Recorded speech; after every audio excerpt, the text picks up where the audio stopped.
Manmad Indore railway प्रकल्प, विकासाचे स्वप्न की शेतकऱ्यांचा काळजावर घाव. नमस्कार, मी संभाजी पगार आणि तुम्ही पाहत आहात लोकशाही माझा SP न्यूज इंडिया. विकासाच्या नावाखाली नक्की कोणाचं कल्याण होतंय? रेल्वेचे रूळ जमिनीवर पडण्याआधीच शेतकऱ्यांच्या काळजावर नांगर फिरवला जातोय का? मनमाड इंदूर रेल्वे प्रकल्पाने आता शेतकऱ्यांचा जीव घ्यायला सुरुवात केली आहे. धुळे आणि मालेगाव जिल्ह्यातील 2 हृदयद्रावक घटनांनी आज संपूर्ण महाराष्ट्र सुन्न झाला आहे.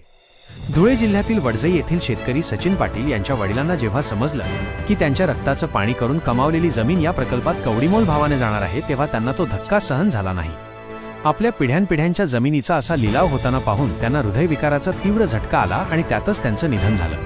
ही केवळ एका शेतकऱ्याच्या मृत्यूची बातमी नाही, तर व्यवस्थेने केलेला एका अन्नदात्याचा अंत आहे. अशीच भीषण परिस्थिती मालेगाव तालुक्यातील मेहुणे गावात पाहायला मिळाली. येथील शेतकरी देवाजी संतोष आहिरे यांना देखील जमिनीच्या चिंतेने हृदयविकाराचा झटका आला आहे. आज शेतकरी आपल्या जमिनीसाठी नाही, तर आपल्या अस्तित्वासाठी रक्ताचं पाणी करतोय. पण दुर्दैवाची गोष्ट म्हणजे ज्या जनतेने निवडून दिलं ते आमदार, खासदार आणि मंत्री मात्र आज मूग गिळून गप्प का?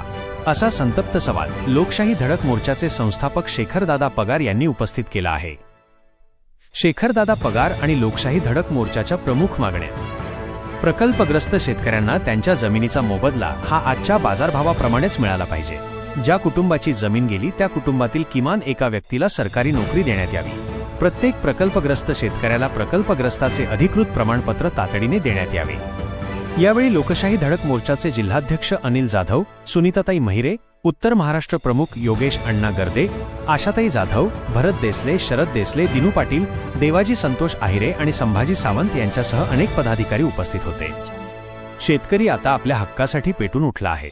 प्रशासन या बळींची दखल घेणार की अजून काही कुटुंबांचे संसार उघड्यावर पडण्याची वाट पाहणार? हाच आजचा मोठा प्रश्न आहे.